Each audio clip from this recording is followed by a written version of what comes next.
दोस्तों, मैं आप सभी का अपने YouTube चैनल स्पाई ट्यूटोरियल में स्वागत करता हूं। उम्मीद करता हूं आप लोगों की तैयारी बहुत ही अच्छी चल रही होगी। अभी तक हमने जितना कुछ भी देखा या सीखा वो सब आपको समझ में आ गया होगा। अगर कहीं भी कुछ भी आपका डाउट है आप हमें कमेंट करिए, मैं आपको उसका सॉल्यूशंस प्रोवाइड करूंगा। पिछले सेशन में हम लोगों ने प्योर रोलिंग के बारे में जो भी बेसिक कॉन्सेप्ट था वो सब डिस्कस किया था और आपने देखा था उसी कॉन्सेप्ट पे इसी साल नीट में एक क्वेश्चन पूछा गया है। तो आज के सेशन में हम यूनिफार्मा प्योर रोलिंग के बारे में डिस्कस करेंगे। शांति से आप 35 से 40 मिनट बैठ के देखिए, सारा डाउट आपका क्लियर हो जाएगा। तो चलिए बिना टाइम वेस्ट किए हुए आज का सेशन चालू करते हैं। तो चलो, टॉपिक है यूनिफार्मा प्योर रोलिंग। अब सबसे पहले समझते हैं कि आखिर प्योर रोलिंग होती क्या है। पिछले में हमने देखा था केवल रोलिंग, वहाँ ट्रांसलेशन भी हो रहा था और रोटेशन भी हो रहा था, लेकिन यहाँ हम प्योर रोलिंग के बारे में डिस्कस करेंगे, कोई भी स्लिपिंग नहीं होगी। तो चलिए पहले डिफिनीशन रीड करते हैं, फिर एग्जाम्पल के थ्रू समझेंगे। तो इसका डिफिनीशन क्या है? Pure rolling means no relative motion or no slipping at point of contact। याद रखना, point of contact between two bodies, जहां भी दो बॉडी कांटेक्ट हो रही हैं उनके बीच ना ही कोई रिलेटिव मोशन हो और ना ही कोई स्लिप हो। तो ऐसे मोशन को हम क्या बोलेंगे? यूनिफॉर्म ऑफ प्योर रोलिंग बोलेंगे। तो चलो इसको समझते हैं। मान लेते हैं कोई हमारा एक रिजिड बॉडी है जो ए पॉइंट ग्राउंड पे, देखो विथ रिस्पेक्ट टू, इसमें बहुत जरूरी है। ए हमारा क्या है? ग्राउंड। जो हम पॉइंट को यहाँ देखो बनाया हुआ हूँ, ए हमारा, ए है ग्राउंड और ये हमारा व्हील उस पे घूम रहा है। क्या क्या हो रहा है इस पे? एक तो ये सेंटर ऑफ मास की वेलोसिटी VC से आगे जाएगा, और क्या होगा? और क्या हो रहा था? इसके अबाउट रोटेट हो रहा था ओमेगा एंगुलर वेलोसिटी से। तो देखो प्योर रोलिंग हम कब बोलेंगे? जहां पे दो सरफेस कांटेक्ट कर रहे हैं। इस पॉइंट पे देखो, जो आपका ये बॉडी है और ये जो ग्राउंड है, या मैं एग्जांपल्स आपको बताता हूं। आप लोग जब भी साइकिल चलाते हो तो साइकिल का चक्के का पॉइंट जहां पे ग्राउंड से कांटेक्ट करता है वहां पे कोई भी स्लिपिंग और ग्राउंड के रिस्पेक्ट में रिलेटिव मोशन ना हो, तो ऐसे पॉइंट को हम क्या बोलेंगे? इस पॉइंट की वेलोसिटी जीरो। और ऐसे मोशन को बोलेंगे uniform of pure rolling motion. तो चलो इसको और डिटेल में समझते हैं कि ये आखिर है क्या।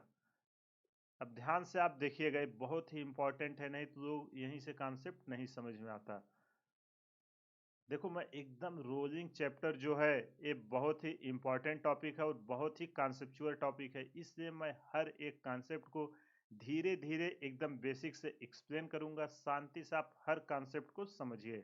अब देखो ये हो क्या रहा है। मान लेता हूँ कोई हमारा एक व्हील है, रिजिड बॉडी, ठीक, एक ग्राउंड पे लुढ़क रहा है। ये रेड कलर से बनाया हूँ, ये ग्राउंड है, ठीक। इस पॉइंट पे टच कर रहा है। जहां पे टच कर रहा है इसको पॉइंट ऑफ कांटेक्ट को बोल देते हैं P, ठीक। और क्या क्या इस पे हो रहा है? एक तो ट्रांसलेशन, जो इसके सेंटर ऑफ मास की वेलोसिटी आएगी VC।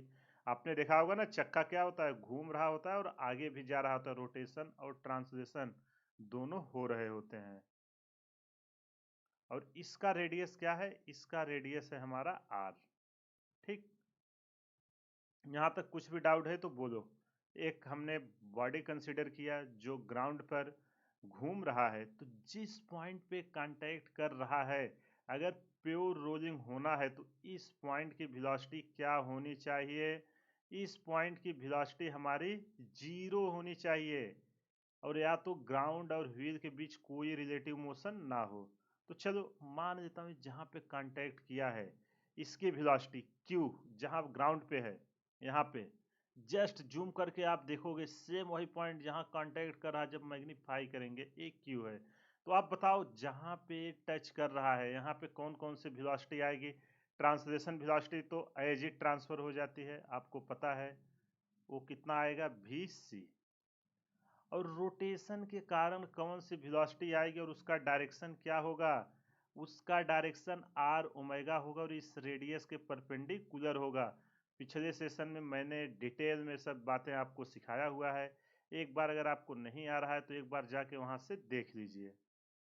ये किसके कारण आया? रोटेशन के कारण। अब देखो पॉइंट ऑफ कांटेक्ट आपका क्या है? इस पॉइंट पे हो रहा है, तो यहाँ पे हम क्या बोलेंगे? पॉइंट ऑफ कांटेक्ट, पूरा डेफिनेशन लिखते हैं। पॉइंट ऑफ कांटेक्ट किस पे होना चाहिए? जो हमारा रोलिंग का केस है, हमारा पॉइंट ऑफ कांटेक्ट रेस्ट पे होना चाहिए। लेकिन ये किसके रिस्पेक्ट में होना चाहिए? ये हमारा होना चाहिए विथ रिस्पेक्ट टू ग्राउंड, या तो अगर किसी प्लेटफॉर्म पर रखा हुआ है, आर प्लेटफॉर्म। कभी कभी क्या होता है, किसी प्लेटफॉर्म पर रखा रहता है, उसकी भी कुछ वेलोसिटी होती है, तो उस केस में एक अलग डेरिवेशन आता है, उसको मैं आगे आपको दिखाऊंगा। अब देखो, अगर हमारा पॉइंट पी और पॉइंट क्यू रेस्ट में है, इनके बीच कोई भी रिलेटिव मोशन नहीं हो रहा है, तो इनकी वेलोसिटी क्या आएगी? इनकी velocity of p equal to 0 होना चाहिए, और velocity of q equal to 0 होना चाहिए कि नहीं? होना चाहिए, क्योंकि तभी रिलेटिव मोशन नहीं होगा, नहीं तो एक आगे चला जाएगा और यहाँ पे स्लिपिंग होने लगेगी। q आपका कहाँ है? q इज एट ग्राउंड, यहाँ लिख देता हूँ q इज एट ग्राउंड। समझ में आया ना क्या हो रहा है? एकदम बेसिक, अभी जस्ट मैंने शुरू ही किया है। अब आप p पे ध्यान से देखो, एट p, पी पे कौन कौन सी वेलोसिटी, अगर हम व्हील की बात करें, एक तो आपका एक ट्रांसलेशन जो है वो ट्रांसफर हो रही है, और एक रोटेशन के कारण आ रही है। तो यहाँ पे मैं क्या लिख सकता हूँ? V C minus R omega equal to क्या होना चाहिए? वो वेलोसिटी हमारे 0 के बराबर होनी चाहिए। तो यहाँ से क्या निकल के आएगा? V C equal to R omega. ठीक, यही आएगा। और angular velocity omega, omega equal to क्या आएगा यहाँ से? एक मिनट, स्टक हो गया है। Omega equal to V C by R. Pure rolling का यही कंडीशन है, इसको याद रखना। लेकिन ये हर केस में वैलिड नहीं होता। अगर प्लेटफॉर्म अलग वेलोसिटी से मूव कर रहा होगा, उस केस में ये चेंज हो जाएगा। तो ये क्या आया है? Condition of pure rolling. समझ में आया कि नहीं? Condition of pure rolling. आप कॉन्सेप्ट याद रखना, क्वेश्चन में कुछ भी पूछे आप आसानी से निकाल लोगे। जहाँ पे दो बॉडी आपस में कांटेक्ट कर रही हैं, उनके बीच कोई भी रिलेटिव मोशन नहीं होना चाहिए। ये समझ में आया कि नहीं? अगर नहीं समझ में आया, वीडियो को पॉज करिए, एक बार फिर से देखिए, सारा डाउट क्लियर हो जाएगा। कुछ नहीं किया हूँ, पी पॉइंट रेस्ट पे रहना चाहिए, और क्यू को मैग्नीफाई करके दिखाया जो ग्राउंड पे है, दोनों की वेलोसिटी इक्वल होगी, तभी तो एक साथ रहेंगे, नहीं तो एक आगे पीछे हो जाएगा, फिर वहाँ पे रिलेटिव मोशन डेवलप हो जाएगी। तो जब पी पे ये अपना translation motion as it transfer हो जाएगा वी सी डायरेक्शन के साथ, लेकिन रोटेशन के कारण वेलोसिटी आएगी आर ओमेगा, और पी पे वेलोसिटी अगर रेस्ट में कितना होना चाहिए? 0। V C minus R omega equal to 0 किया, जो हमारा क्या है? Condition of pure rolling. यहाँ से omega equal to V C by R आ गया। अगला क्या होता है कि in pure rolling, in pure rolling there is no slipping. कोई भी स्लिपिंग नहीं होता है। आप बोल सकते हो कि प्योर रोलिंग जहाँ पे हो रही है, वहाँ पे एक तरीके से फ्रिक्शन अब्सेंस रहता है। There is no slipping. जिस पॉइंट पे हो रहा, मैं वहाँ की बात कर रहा हूँ। आप हर पॉइंट पे मत वो करना हो। आगे सेशन में फ्रिक्शन कैसे एक्ट करता है, असोरेशन जब हम डिस्कस करेंगे तो वहाँ डिटेल में डिस्कस करेंगे। तो चलो अब इसके हम केस समझते हैं। अब मान लेते हैं अगर हमारा वी सी आर ओमेगा के बराबर नहीं हुआ, कभी आर ओमेगा ज़्यादा हो जाएगा, कभी वी सी ज़्यादा हो जाएगा, उस केस में हम क्या बोलते हैं? क्योंकि एग्जाम में कभी कभी फॉरवर्ड और बैकवर्ड रोलिंग पूछ ली जाती है। तो चलो यहाँ पे आपको दिखा देते हैं दोनों केस। सेम व्हील बनाते हैं। ये हमारा क्या कर रहा है? एक तो सेंटर ऑफ मास का वेलोसिटी वी सी है, और सी के अबाउट ओमेगा एंगुलर एक्सेलरेशन से घूम रहा है, इसका रेडियस है आर, यहाँ ग्राउंड पे घूम रहा है। अब यहाँ जो पॉइंट ऑफ कांटेक्ट पी है, यहाँ पे कौन कौन सी वेलोसिटी आएगी? एक तो आपका ट्रांसलेशन आएगा वी सी, और रोटेशनल वेलोसिटी कितनी आएगी? Rotational velocity radius into angular velocity means R omega हो जाएगा। अब अगर हमारा इफ, अगर हमारा फॉरवर्ड ये जो वी सी है ट्रांसलेशनल वेलोसिटी, अगर वी सी ज़्यादा हुआ आर ओमेगा से, तो क्या होगा? वी सी आगे की तरफ जाएगा और आर ओमेगा पीछे की, लेकिन आर ओमेगा पीछे रह जाएगा, क्योंकि इसकी वेलोसिटी ज़्यादा है ना वी सी की, तो आगे की तरफ खींच ले जाएगा। तो अगर हमारा V C greater than R omega हुआ तो इसको किस डायरेक्शन में स्लिप करेगा हमारा व्हील फॉरवर्ड डायरेक्शन में स्लिप करेगा, रोलिंग विथ फॉरवर्ड स्लिपिंग। ये आपसे कभी कभी पूछ लिया जाता है कि फॉरवर्ड स्लिपिंग और बैकवर्ड स्लिपिंग कब बोलते हैं, फॉरवर्ड स्लिपिंग। अब चलो अगला केस ले लेते हैं। अगर वी सी हमारा आर ओमेगा से कम हुआ, सेम व्हील है, ग्राउंड पे मूव कर रहा है, सेंटर ऑफ मास की वेलोसिटी है वी सी, ये है centre of mass, angular velocity है ओमेगा, रेडियस है आर। अब आपसे इस केस में क्या हो रहा है, पॉइंट ऑफ कांटेक्ट पे दो वेलोसिटी आएगी, एक आपका ट्रांसलेशन वीसी आएगा। देखो मैं इतनी बार इसलिए लिख रहा हूँ ताकि आपको याद हो जाए, रोलिंग जो है ना बहुत ही कॉन्सेप्चुअल चैप्टर है। टीचर को छोड़ो, इवन स्टूडेंट को छोड़ो, इवन टीचर लोग भी इसको अच्छे से नहीं एक्सप्लेन कर पाते, थोड़ा सा बता के छोड़ देते हैं कि हो क्या रहा है। इसलिए मैं आपको हर चीज़ डिटेल में एक्सप्लेन कर रहा हूँ, आप शांति से सारी चीज़ समझिए। सेशन ख़त्म होते होते आप देखोगे हर चीज़ आपको समझ में आ जाएगी और आप आसानी से क्वेश्चन कर लोगे। अगर हमारा आर ओमेगा ज़्यादा हुआ, अगर आर ओमेगा ज़्यादा हुआ किससे, सेंटर ऑफ मास के वेलोसिटी से, तो इस केस में क्या करेगा, इस केस में तो पीछे खींच लाएगा, आगे जाएगी नहीं। तो इधर इस केस में हमारा क्या होगा, व्हील बैकवर्ड स्लिपिंग करेगा। तो यहाँ पे हम लिख देते हैं रोलिंग विथ बैकवर्ड स्लिपिंग। समझ में आया कि नहीं, फॉरवर्ड और बैकवर्ड कब होता है। कॉन्सेप्ट याद रखना कि जिधर खींच के ले जाएगा। अब देखो अगर वी सी ज़्यादा हुआ आपका आर ओमेगा से तो आगे लेके चला जाएगा, अगर आर ओमेगा यहाँ डायरेक्शन देख के पता चल रहा है होगा तो पीछे की तरफ लेके आएगा। ऐसे केस में हम क्या बोलेंगे, बैकवर्ड स्लिपिंग। आई होप यहाँ तक आपको समझ में आ गया होगा। अगर कहीं भी कुछ भी डाउट है वीडियो को पॉज करिए, एक बार फिर से देखिए, सारा डाउट क्लियर हो जाएगा। अब चलो समझते हैं कि अभी हम क्या ले रहे थे, हमारा ग्राउंड रेस्ट पे था। मैंने बोला ने आधा अधूरा डेफिनेशन, अभी पूरा डेफिनेशन आपको बताने वाला हूँ कंडीशन ऑफ प्योर रोलिंग का, जो omega equal to V C by R आया था। यहाँ तो ग्राउंड रेस्ट पे था। कभी कभी क्या होगा कि व्हील किसी प्लेटफॉर्म पे रखा होगा, उस केस में क्या होगा उसको हम समझते हैं। देखो कॉन्सेप्ट याद, कॉन्सेप्ट आप पकड़ के चलना, कभी भी गलती नहीं होगी। अभी हमारा व्हील है, ये क्या है, एक प्लेटफॉर्म पे रखा हुआ है किसी भी, ठीक है। ए प्लेटफॉर्म की एक वेलोसिटी है वी नॉट, और जो हमारा ये व्हील है इसका सेंटर ऑफ मास की वेलोसिटी है वी सी, और क्या होगा, ये ओमेगा से घूमेगा, और इसका रेडियस कितना है, रेडियस है इसका आर। आपसे पूछ क्या रहा है कि अब आपको बताना है condition of pure rolling, condition of pure rolling आपको आइडेंटिफाई करना है। अब ऐसे केस को आप कैसे सॉल्व करोगे, कुछ नहीं, जो हमने डिफिनीशन पढ़ा है उसके अकॉर्डिंग ही चलेंगे।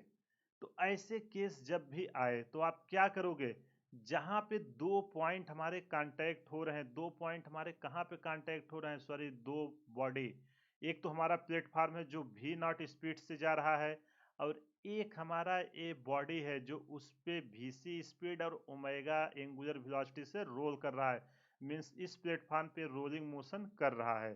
तो क्या होना चाहिए, जहां पे कांटेक्ट कर रहे हैं यहाँ पे कोई भी रिलेटिव मोशन नहीं होना चाहिए। अगर रिलेटिव मोशन हुआ तो प्योर रोलिंग का केस को सेटिस्फाई नहीं करेगा, मतलब इस पॉइंट की वेलोसिटी हमारी क्या होनी चाहिए, जीरो होनी चाहिए।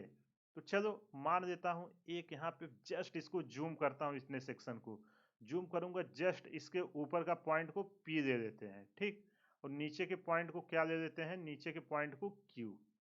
जस्ट इसके नीचे ही है ये जहां पे कांटेक्ट कर रहे हैं, सोचो कि नैनोमीटर का गैप है, एकदम छोटा सा, जहां पे टच करने वाले हैं, टच किए नहीं, जस्ट जहां पे एकदम माइनर सा वो हो रहा है, जब आप मैग्नीफाई करके देखोगे तो क्यू की स्पीड क्या होगी, यहाँ पे वेलोसिटी ऑफ क्यू, जो इस क्यू आपका प्लेटफॉर्म पे है उसकी वेलोसिटी वी नॉट है, तो जो आपका प्लेटफॉर्म की वेलोसिटी है वही वेलोसिटी ऑफ क्यू होगी। तो वेलोसिटी ऑफ क्यू कितना आएगा, वी नॉट। अब अगर ये प्योर रोलिंग मोशन ना करे, जो हमारा पी है वो क्या होना चाहिए, यहाँ लिख दे रहा हूँ, P is at rest, with respect to Q. P is at rest with respect to Q। किसके रिस्पेक्ट में होना चाहिए? Q के रिस्पेक्ट में, तब हम इसको क्या बोलेंगे? Pure rolling. अगर रेस्ट में नहीं रहा, मोशन कर गया, तो प्योर रोलिंग के केस को सेटिस्फाई नहीं करेगा। आई होप आपको समझ में आ गया होगा। अब चलो P की वेलोसिटी लिखते हैं। तो यहाँ से अगर कोई रिलेटिव मोशन ना हो, तो जो वेलोसिटी Q की है वही वेलोसिटी किसकी होनी चाहिए? वही वेलोसिटी P की होनी चाहिए। और वो कितना होना चाहिए? जितनी इस प्लेटफॉर्म की है V0। ठीक है, ये तो इसके कारण हमने लिखा। अब चलो देखते हैं कि व्हील के कारण क्या क्या हो रहा है, जो हमारा व्हील रोटेट कर रहा है।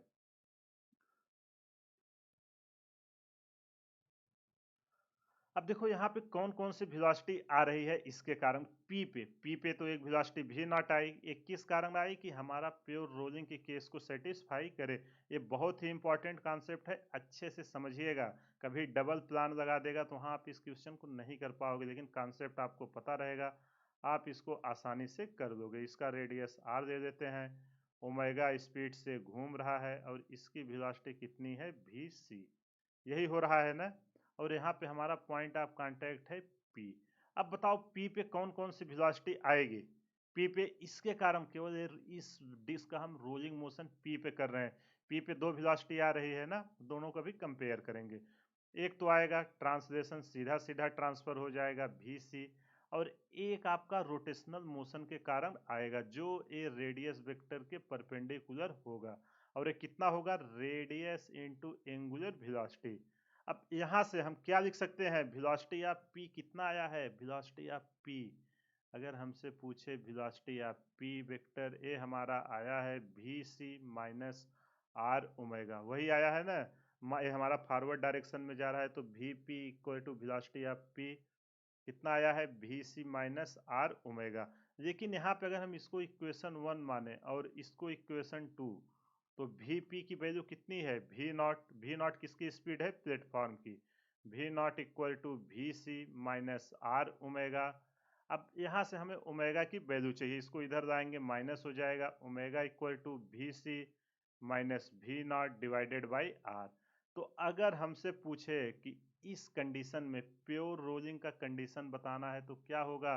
Omega equal to VC minus V0 by R. 51 से कंडीशन का अब जाके पूरा सेटिस्फाई हुआ, और आपको पूरा कॉन्सेप्ट मैंने आपको बता दिया है।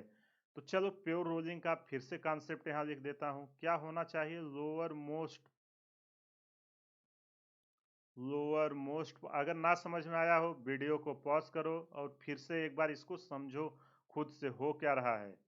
अगर आपने रिलेटिव स्पीड वो सब देखा होगा, वहाँ भी मैंने एक बार ये सब डिटेल में सारी चीज़ें बताया था। नहीं भी देखा है, एक बार यहाँ देख लो, क्लियर हो जाएगा। ऐसा कुछ नहीं है जो मैंने आपको नहीं समझाया है। देखो, जो हमारा यहाँ पे लोअर मोस्ट पॉइंट है, ये प्लेटफार्म के रिस्पेक्ट में क्या होना चाहिए?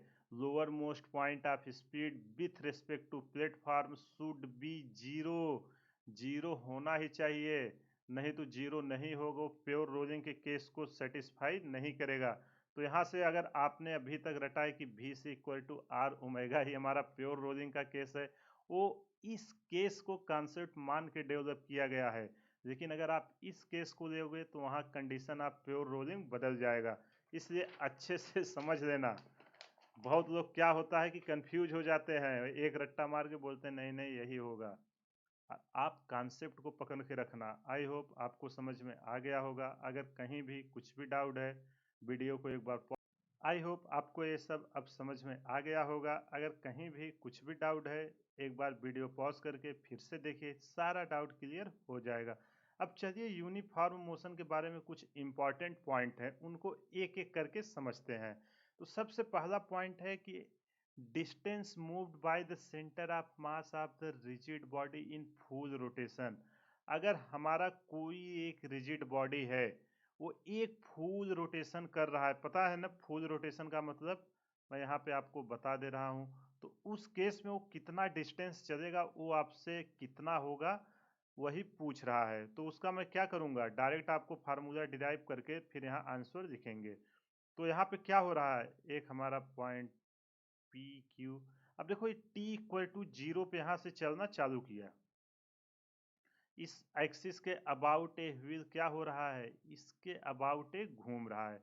ठीक, कहीं भी कुछ भी डाउट है तो बोलो। अब घूमते घूमते एक फुल रिवोल्यूशन, मानो एक पॉइंट यहाँ कंसीडर करोगे, पूरा घूम के कुछ टाइम बाद आपका मान लीजिए यहाँ पे आ गया। ठीक, तो आपसे पूछ रहा है कि ये कितना डिस्टेंस ट्रेवल किया है, कब, जब घूम के यहाँ पे पहुंचा है। तो आपको वही बताना है, इस पॉइंट से लेके इस पॉइंट के बीच कितना डिस्टेंस इसने ट्रेवल किया, और इसका रेडियस कितना है, इसका रेडियस है r। समझ में आया कि नहीं? आपसे पूछा जा रहा है कि एक कंप्लीट रिवोल्यूशन में कितना डिस्टेंस मूव करेगा, उसी को निकालते हैं। यहाँ पे t इक्वल टू 0 पे था और ये t equal to time t पे यहाँ पे पहुँच गया है। आई होप आपको समझ में आ गया होगा। अगर कहीं भी कुछ भी डाउट है तो आप वीडियो को पॉज करिए, एक बार फिर से देखिए, समझ में आ जाएगा। अब आप बताओ, अगर ये यहाँ से चलना चालू किया, स्पीड, अगर हमें डिस्टेंस लिखना हो, डिस्टेंस क्या होता है, स्पीड इनटू यहाँ से यहाँ आने में कितना टाइम लिया। मतलब अगर हमारा ये पॉइंट को हम कंसीडर करें, किस स्पीड से चल रहा और एक फुल रिवोल्यूशन होने में कितना टाइम लिया, तो चलो लिखते हैं s इक्वल टू क्या होगा, वेलोसिटी इनटू टाइम। लेकिन देखो वेलोसिटी यहाँ क्या है, ये तो रोलिंग कर रहा है, लेकिन जब वेलोसिटी लिखेंगे r इंटू ओमेगा, तो वेलोसिटी की जगह लिखते हैं r इंटू ओमेगा। और टाइम पीरियड ओमेगा के टर्म में कितना होता है, t इक्वल टू, जब एक चैप्टर शुरू हुआ था उस समय मैंने ये सब बेसिक फार्मूले पूरा डिटेल में डिराइव कराए हैं, वहां से एक बार आप जाके देख लीजिए। ओमेगा से ओमेगा कैंसिल हो जाएगा, एस इक्वल टू क्या आएगा, 2 पाई r। अगर आपसे पूछे कभी भी क्वेश्चन में कि हमारा रोल, मतलब प्योर रोलिंग के दौरान जो, या उसी को यूनिफॉर्म रोलिंग मोशन बोलते हैं, आपका जो सेंटर ऑफ मास है, ये इसकी बात किया जा रहा है, न कि पॉइंट ऑफ कांटेक्ट की। सेंटर ऑफ मास जो सी है, यहाँ से यहाँ आने में कितना मूव किया, कितना डिस्टेंस मूव किया, तो सेंटर ऑफ मास कितना डिस्टेंस मूव किया है, 2 पाई r। इस चीज को याद रखना, न कि ये रेडियस पे पूछा जा रहा है, सेंटर ऑफ मास, क्योंकि जब ये घूम रहा है तो आपका सेंटर ऑफ मास भी घूम रहा होगा, और जब एक पूरा रोटेशन घूम जाएगा तो सेंटर ऑफ मास कितना दूरी तय करता है, 2 पाई इंटू उसके रेडियस के बराबर। आई होप आपको ये समझ में आ गया होगा। चलिए दूसरा पॉइंट इनस्टेनियस एक्सिस का समझते हैं। देखो, मैंने पिछले सेशन में आपको ये इसलिए नहीं बताया था क्योंकि यहाँ पे डिटेल में आपको एक्सप्लेन कर दूंगा कि देखो, बेसिकली आपको केवल इसका जानना जरूरी है, आपके सिलेबस में इसका डेरिवेशन ये सब है नहीं, जितना है वो मैं आपको एक्सप्लेन करता हूँ। तो सबसे पहले डेफिनेशन रीड करते हैं। Instantaneous axis of rotation passes through the bottom most point as it is a point of zero velocity। जो आपका इनस्टेनियस एक्सिस ऑफ रोटेशन हम किसको बोलेंगे, उसको जिस पॉइंट की वेलोसिटी जीरो हो। और रोलिंग मोशन में जीरो किसका होता है, बॉटम मोस्ट पॉइंट का होता है। और इनस्टेनियस एक्सिस का रोटेशन का यहाँ डिफिनीशन है, thus the combined motion of rotation and translation can be assumed to be pure rotational motion about bottommost point with same angular speed omega. तो चलो इसको मैं एग्जांपल से आपको समझाता हूँ। देखो ये कह क्या रहा है कि कोई एक हमारा व्हील है, ठीक, ये क्या हो रहा है, यहाँ से इसका centre of mass v speed से जा रहा है, और ये सेंटर ऑफ मास क्या कर रहा है, ओमेगा एंगुलर स्पीड से रोटेट कर रहा है। तो आपको ये बोलता है कि जो आपका इनस्टेनियस एक्सिस ऑफ रोटेशन क्या होगा, वो पॉइंट होगा जहां पे इसकी वेलोसिटी जीरो है। इसकी वेलोसिटी कहाँ पे जीरो है, बॉटम मोस्ट पॉइंट पे।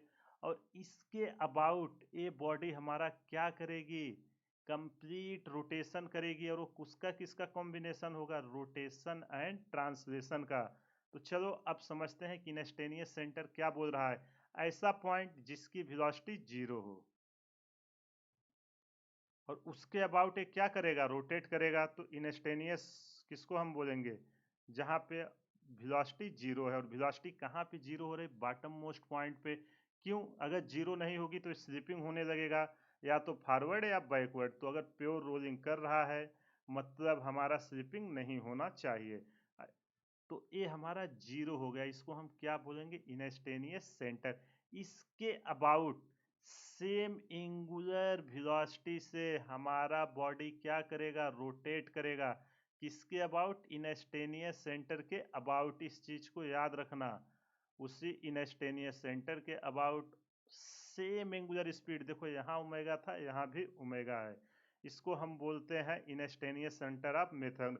अभी जो हम पिछले लेक्चर में रिलेटिव वेलोसिटी नहीं निकाल रहे थे अलग अलग पॉइंट पे, वो आप इस मेथड से भी कर सकते हो। कैसे करेंगे आइए उसको मैं यहाँ पे आपको डिटेल में समझाता हूँ। मान लेते हैं कोई हमारा बॉडी है, ठीक, यहाँ पे घूम रहा है, इसका वेलोसिटी है v, इसके अबाउट ओमेगा स्पीड से घूम रहा है, और इसका रेडियस क्या है? क्या स्मॉल आर या कैपिटल आर ले लेते हैं। और हमसे पूछ रहा है कि p पे वेलोसिटी आपको बतानी है, पॉइंट p पे वेलोसिटी कितना होगा। अभी तक हमने क्या पढ़ा था कि जहाँ से अगर हम c के रिस्पेक्ट में निकाल रहे हैं रोटेशन ट्रांसलेशन, इसका वेक्टर सम ले लेते थे, तो हमें इसका जो रिजल्टेंट आता था दोनों वेलोसिटी का, वही वेलोसिटी होती थी। लेकिन अब इसको हम कैसे करेंगे? इनस्टेनियस सेंटर ऑफ मेथड से। उसके लिए सबसे पहले आपको इनस्टेनियस सेंटर आइडेंटिफाई करना है। तो इनस्टेनियस सेंटर वो होगा जहाँ पे वेलोसिटी जीरो है। वेलोसिटी जीरो कहाँ पे हो रही? इस पॉइंट पे जहाँ पे कांटेक्ट कर रहा है। समझ में आया कि नहीं? यहाँ पे आपको वेलोसिटी ऑफ पी वेक्टर पूछा जा रहा है। तो चलो इसको सॉल्व करते हैं। अभी देखो ये क्या हो रहा है, जहां पे जीरो हो रहा है उसको हम क्या मान लेंगे? इनस्टेनियस सेंटर आईसी। और उसी के अबाउट पूरी बॉडी सेम एंगुलर वेलोसिटी से क्या होगी? रोटेट होगी। तो सेम एंगुलर वेलोसिटी से रोटेट होगी, उसी के अबाउट क्या नाम देते हैं? ओमेगा। अब जिस पॉइंट पे आपको वेलोसिटी पूछा हुआ है, कहाँ पे पूछा हुआ है? Velocity of P. Instantaneous centre से आपको रेडियस आइडेंटिफाई करना है, कितना इसका ए रेडियस है। इसको हम नाम दे देते हैं आर डैक्स। और इसकी जो वेलोसिटी आएगी, अगर हमें क्या कॉन्सेप्ट था, अगर किसी भी फिक्स पॉइंट से हम उसके रिस्पेक्ट में वेलोसिटी निकालते थे तो वेलोसिटी रेडियस वेक्टर की क्या आती थी? रेडियस वेक्टर के परपेंडिकुलर आती थी। तो इसके परपेंडिकुलर हमारा क्या आएगा? Velocity vector of P. हमसे p का वही पूछ रहा है। और ये कितना होगा? अगर रेडियस हमारा आर डैक्स है, इसको हटा देते हैं, केवल आर डैक्स लिखते हैं, ठीक। तो हमारा क्या होगा? रोटेशनल वेलोसिटी आर डैक्स इंटू ओमेगा। कितना आसानी से हमने कर दिया बिना वेक्टर सम किए हुए। किस मेथड से? इनस्टेनियस सेंटर मेथड से। तो आप दोनों मेथड को लगाना, जहां जो इजी पड़े। कुछ क्वेश्चन होंगे इससे इजीली हो जाएंगे, कुछ क्वेश्चन होंगे जो वेक्टर एडिशन से होंगे। इनस्टेनियस सेंटर में आपको पॉइंट आइडेंटिफाई करना है जहां पे वेलोसिटी जीरो हो रही है। जहां पे वेलोसिटी जीरो होगा उसके अबाउट आपका whole body same angular speed से रोटेट करेगा। फिर जिस पॉइंट पे वेलोसिटी पूछे वहां से उसका रेडियस निकाल लेना, और उस डायरेक्शन में एंगुलर वेलोसिटी के डायरेक्शन में परपेंडिकुलर कंपोनेंट डालना, रेडियस इनटू आपका एंगुलर वेलोसिटी का मल्टीप्लाई करा देना, वही आपका वेलोसिटी होगा। समझ में आया कि नहीं? आई होप आपको समझ में आ गया होगा। अगर कहीं भी कुछ भी डाउट है तो वीडियो को पॉज करिए, एक बार फिर से देखिए, सारा डाउट क्लियर हो जाएगा। चलिए अगला पॉइंट देखते हैं, तीसरा। तीसरा क्या है? The speed of a point on the circumference of the body. मानो अभी हमने क्या निकाल रहे थे? सेंटर ऑफ मास, उसके रिस्पेक्ट में क्या वेलोसिटी होगी पी की, वो सब निकाल रहे थे। अब हम केस अलग लेते हैं। अगर हमें किसी भी पॉइंट सरकमफ्रेंस पे, किसी भी पॉइंट पे वेलोसिटी पूछे क्या होगा, उसको हम कैसे निकालेंगे उसके बारे में डिस्कस करते हैं। तो मान लेते हैं कोई हमारा एक व्हील है जो क्या कर रहा है? रोलिंग मोशन कर रहा है। तो यूनिफॉर्म प्योर रोलिंग का केस क्या होना चाहिए? यहाँ पे जीरो होना चाहिए। तो क्या क्या हो रहा है? जो सेंटर ऑफ मास की वेलोसिटी है उसको नाम दे देते हैं v, और ये ओमेगा स्पीड से इसके अबाउट एंगुलर मोशन कर रहा है। यह है आपका सेंटर ऑफ मास। और आपसे पूछ रहा है इस पॉइंट पे जो हमने p बनाया है, ठीक, p पे आपका क्या वेलोसिटी होगी। यहाँ से एंगल दिया हुआ है थीटा। क्वेश्चन समझ में आया कि नहीं। एक हमारा व्हील है जिसकी लीनियर वेलोसिटी v है, एंगुलर वेलोसिटी ओमेगा है। यहाँ से थीटा एंगल पर आपसे पॉइंट P की वेलोसिटी पूछा है, क्या होगा। कुछ नहीं करना है, हम उसी कॉन्सेप्ट से जाएंगे जो हमने शुरू में रोलिंग मोशन के दौरान सीखा था। क्या सीखा था कि जो पॉइंट है हमारा, किसी भी पॉइंट पे पूछे, जो हमारा ट्रांसलेशन है वो तो एज इट मैग्नीट्यूड और डायरेक्शन के साथ ट्रांसफर हो जाएगा उस पॉइंट पे। और क्या होगा हमारा, जो पॉइंट है वो रेडियस वेक्टर के परपेंडिकुलर में रोटेशनल वेलोसिटी आएगी। इसका रेडियस भी हमको दिया हुआ था, रेडियस क्या दिया हुआ है, स्मॉल r। ठीक, समझ में आया कि नहीं। चलो अब इसको समझते हैं हो क्या रहा है। यहाँ पे मैं एक दूसरा डायग्राम बना देता हूँ ताकि कोई दिक्कत ना हो, केवल यहाँ पे P का डिस्कस करेंगे। हमसे P पे पूछा गया है थीटा एंगल पर। अब यहाँ पे देखो कौन कौन सी वेलोसिटी आएगी। एक वेलोसिटी तो आपकी आएगी, कौन सी वेलोसिटी, एक हमारी वही वेलोसिटी सेम आएगी जो यहाँ पे है वेलोसिटी v। और क्या आएगा, इसके परपेंडिकुलर, अगर रेडियस है इसके परपेंडिकुलर हमारा किसके कारण आएगी, रोटेशनल के कारण। रोटेशनल वेलोसिटी कितनी आएगी, इसके परपेंडिकुलर, इस रेडियस वेक्टर के वेलोसिटी आप p वेक्टर किसके रिस्पेक्ट में, यहाँ पे हम c के रिस्पेक्ट में सब चीजें निकाल रहे हैं। समझ में आया कि नहीं। अब p पॉइंट को मैं यहाँ पे बनाता हूँ, क्या उन कौन सी वेलोसिटी आ रही है उसका हमें रिजल्टेंट लेना होता था। ठीक, ध्यान से देखिए, कॉन्सेप्ट को समझिए, बाकी एकदम आसानी से आप इसको कर दोगे।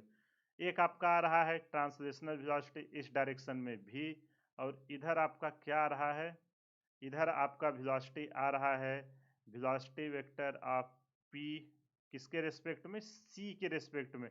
और ये कितना हो रहा है, r ओमेगा, और r ओमेगा आपके किसके बराबर होता है, v के। अब आप बताइए, इनका रिजल्टेंट जो आएगा वही तो वेलोसिटी होगी। इनका रिजल्टेंट कुछ इस डायरेक्शन में आएगा कि नहीं। तो चलो इसका रिजल्टेंट दे देते हैं। अब देखो सबसे इंपॉर्टेंट, इसके बीच एंगल कितना बन रहा है। अगर ये थीटा है, यहाँ से हम डालेंगे तो यहाँ से हमारा ये भी थीटा आएगा। अगर ये थीटा आया, अगर यहाँ से थीटा बना रहा है तो यहाँ से भी थीटा बनाएगा।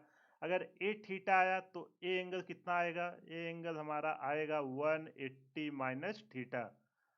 समझ में आया कि नहीं। जैसे ही एंगल हमें मिला, दो वेक्टर के बीच अगर हमें एंगल मिल गया है तो क्या हम उनका रिजल्टेंट नहीं निकाल सकते, उनका रिजल्टेंट आराम से निकाल सकते हैं। तो चलो उसका निकालते हैं। यहाँ इसकी वेलोसिटी सेंटर ऑफ मास की vc है, तो चलो सबको cc को कितना दिया हुआ है, cc को v दिया है, तो उसको हम लिख लेते हैं। जो हमारा वेलोसिटी ऑफ c है वो कितना है, सेंटर ऑफ मास का है वो कितना है, v।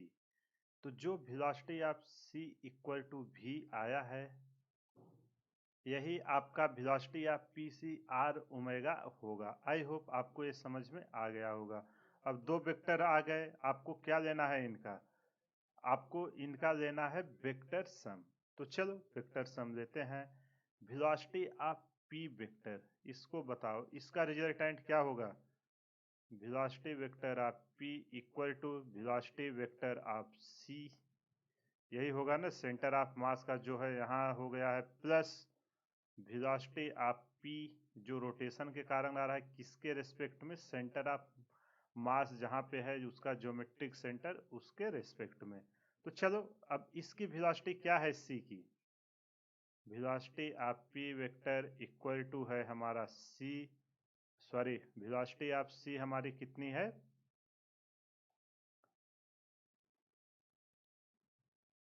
Velocity vector of C equal to V, and velocity of P C के रिस्पेक्ट में कितना है, ए भी है भी, और इनके बीच एंगल थीटा कितना है, 180 माइनस थीटा। तो चलो इसको सॉल्व कर देते हैं। सब कुछ पता है, दो वेक्टर पता है, उनके बीच का एंगल पता है, तो उसको हम आसानी से कर देंगे।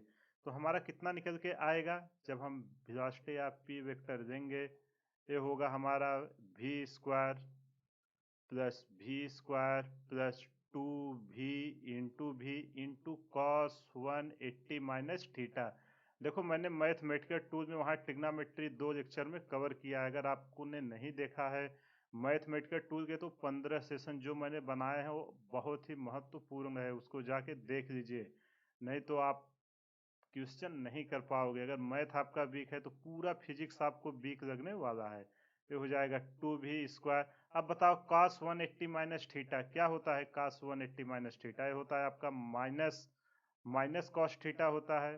तो plus 2v square into minus cos theta. ये कहाँ से आया? ट्रिग्नोमेट्री का जो मैंने cos 90 प्लस थीटा वो 4 कोऑर्डिनेट लिख के आपको पूरा एक्सप्लेन किया था, उसी को यहाँ पे यूज किया हूँ। तो चलो वेलोसिटी या पी वेक्टर इसको सॉल्व करते हैं। 2v स्क्वायर दोनों में कॉमन है, उसको कॉमन ले लेते हैं। यहाँ बचेगा 1 माइनस कॉस थीटा। समझ में आया कि नहीं? अब कॉस थीटा का 3 फार्मूले मैंने आपको बताया था कॉस 2 थीटा के टर्म में। क्या क्या होता था? एक आपका होता था cos theta equal to 2 cos square theta by 2 minus 1। एक होता था आपका cos theta equal to 1 minus 2 sine square theta by 2, यही होता था ना। और एक क्या होता था? Cos theta equal to cos square theta by 2 minus sine square theta by 2। ये 3 फार्मूले कॉस 2 थीटा के टर्म में होते थे। ये तीनों वहाँ पे मैंने आपको कराए हुए हैं, लेकिन यहाँ पे फिर से लगा दिया क्योंकि बहुत सारे स्टूडेंट होंगे ना। अभी उसको मैं यहाँ यूज करूँगा तो पूछेंगे आया कहाँ से, इसलिए उसको मैंने पहले ही लिख दिया है। तो चलो इसको सॉल्व करते हैं। 2v स्क्वायर, अब यहाँ क्या आएगा? 1 माइनस कॉस थीटा की जगह मैं क्या लिखूंगा ताकि 1 कैंसिल हो? ये सेकेंड वाला, तो ये आ जाएगा 1 माइनस 1, और माइनस पहले से क्या हो जाएगा? Plus 2 sine square theta by 2। यहाँ 1 से 1 कैंसिल हो गया। वेलोसिटी वेक्टर आप पी क्या हमारा आएगा? ये निकल के आएगा 2v square into 2 sine square theta by 2। इसको और सॉल्व करेंगे तो ये निकल के आएगा पी की वेलोसिटी कितनी आएगी? पी किसी भी सरकमफ्रेंस पे पूछे तो ये हमारा आ जाएगा 4v square sine square theta by 2।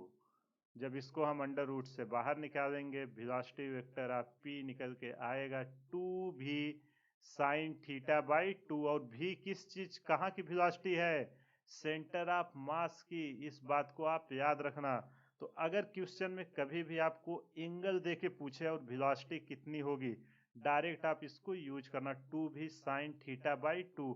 और इस बात को याद रखना जो आपका थीटा है और नीचे से दिया गया है, देखो भी और इसके बीच का एंगल आप यहाँ से मत लेना, नहीं तो क्वेश्चन आपका गलत हो जाएगा। समझ में आया कि नहीं? तो जब भी एंगल पुट करिएगा उस बात का ध्यान देना कि हमने कहाँ से लेके इसको डिराइव किया हुआ है। आई होप आपको समझ में आ गया होगा। अगर कहीं भी कुछ भी डाउट है आप वीडियो को पॉज करिए, एक बार फिर से देखिए, सारा डाउट क्लियर हो जाएगा। अगर इसी को रेडियस के टर्म में लिखना रहे, वेलोसिटी वेक्टर ऑफ पी भी इक्वल टू क्या होगा? 2r omega sine theta by 2। समझ में आया कि नहीं? किसी भी पॉइंट पे पूछे हम वहां पे वेलोसिटी बता सकते हैं अगर हमें थीटा के टर्म में दिया रहे। आई होप आपको ये क्लियर हो गया होगा। चलिए अगला पॉइंट देखते हैं। कभी कभी आपसे क्वेश्चन में पूछ दिया जाता है कि path of circumference of cycloid, उसका जब रोलिंग मोशन करता है उसका पाथ कैसा होता है? तो पाथ अपना साइक्लॉइड होता है। अगर कभी ऑब्जेक्टिव में पूछे तो उसको याद रखो और आसानी से आप आंसर कर दोगे। कह क्या रहा है? The path of a point on circumference is cycloid. किसका पाथ? सरकमफ्रेंस पर अगर कोई पॉइंट है, और जो हमने पहला देखा था उस सेंटर ऑफ मास का देखा था कितना डिस्टेंस ट्रेवल करेगा। तो अगर कोई पॉइंट आपका सरकमफ्रेंस पर है, एक तो पाथ फॉलोड करता है साइक्लॉइड, और कितना डिस्टेंस वो मूव करता है? 8r। कब? एक फुल रोटेशन में। वहां कितना करता था? 2πr centre of mass. Confuse मत होना। तो चलो इसको मैं आपको समझाता हूं।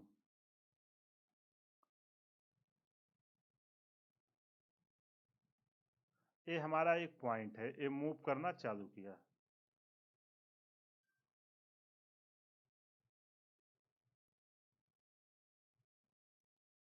समझ में आया साइक्लॉइड क्या होता है? आपको पूरा ये देखिए ध्यान से समझ में आ जाएगा। टेंशन मत लीजिए, हर चीज़ मैं एकदम डिटेल में सारी चीज़ आपको एक्सप्लेन करने वाला हूँ। अब देखो मान लेता हूँ यहाँ पे एक हमारा पॉइंट P है।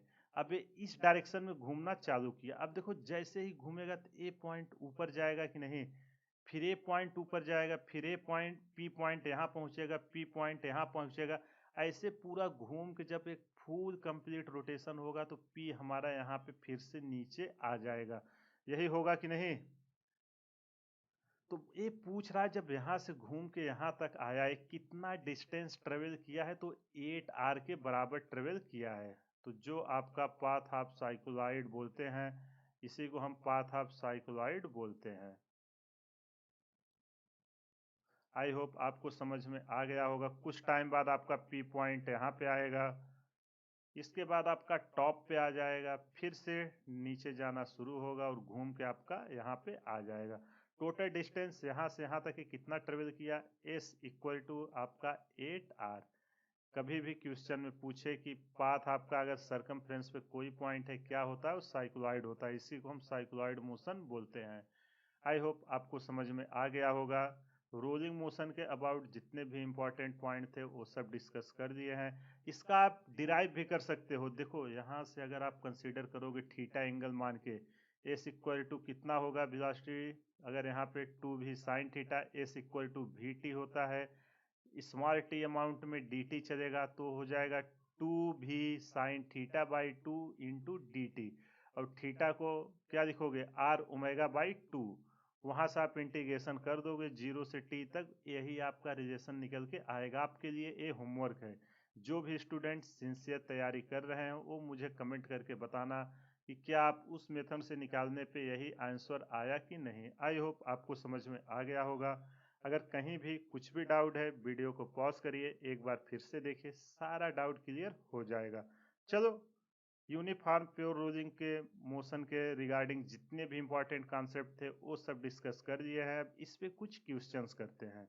देखो एक क्वेश्चन आपका आईआईटी 2009 में पूछा गया, उसी क्वेश्चन को मैं यहाँ पे लिया हूँ। इसको सॉल्व करके समझते हैं। तो कुछ नहीं है, जितना हमने अभी तक किया उन्हीं सब का ये एप्लीकेशन पूछा गया। और देखो कितना इजी क्वेश्चन है। कह क्या रहा है? Sphere is rolling without slipping.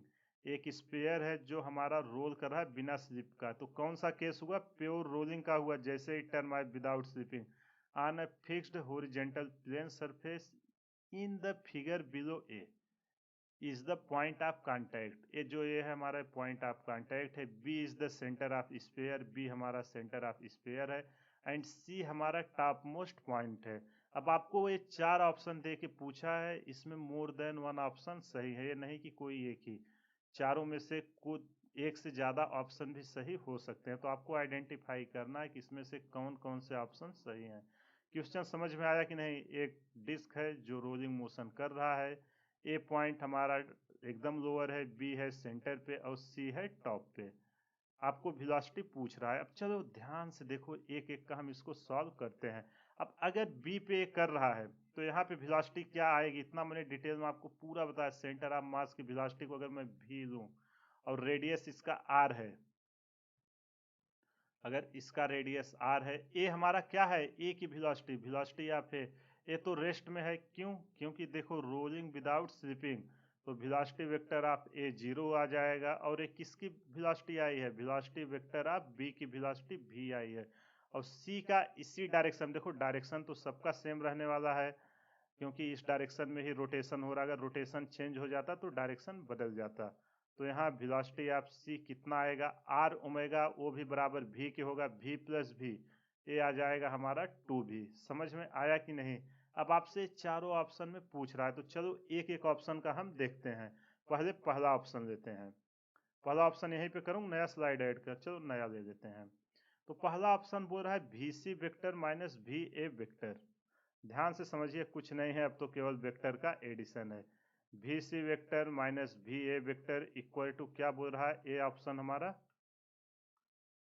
2vv vector minus V C vector, 2vv vector minus V C vector. तो चलो देखते हैं क्या दोनों साइड वैल्यू बराबर है। वेलोसिटी वेक्टर ऑफ सी, इसकी वेलोसिटी सबकी किस डायरेक्शन में है? आई डायरेक्शन में, तो हम आई में लिखेंगे। 2vi कैप, और वेलोसिटी ए की लोअर मोस्ट पॉइंट की कितनी है, लोअर मोस्ट पॉइंट की 0 है, 0 equal to 2। Velocity of B की उसी डायरेक्शन में vi, और सी की कितनी है -2vi। समझ में आया कि नहीं? इसको सॉल्व करेंगे, 2vi इक्वल टू vi में से -2vi तो आ जाएगा -2vi कैप। तो देखो क्या ये दोनों बराबर हुए? बिल्कुल बराबर नहीं हुए, ये दोनों अपोजिट डायरेक्शन में आ गए हैं। जिस डायरेक्शन में है दोनों साइन का चेंज आ गया, तो पहला ऑप्शन हमारा क्या हुआ? पहला ऑप्शन हमारा गलत हो गया। चलो अब ऑप्शन 2 चेक करते हैं। ऑप्शन 2 हमारा क्या है? Velocity c minus velocity v, velocity of c vector.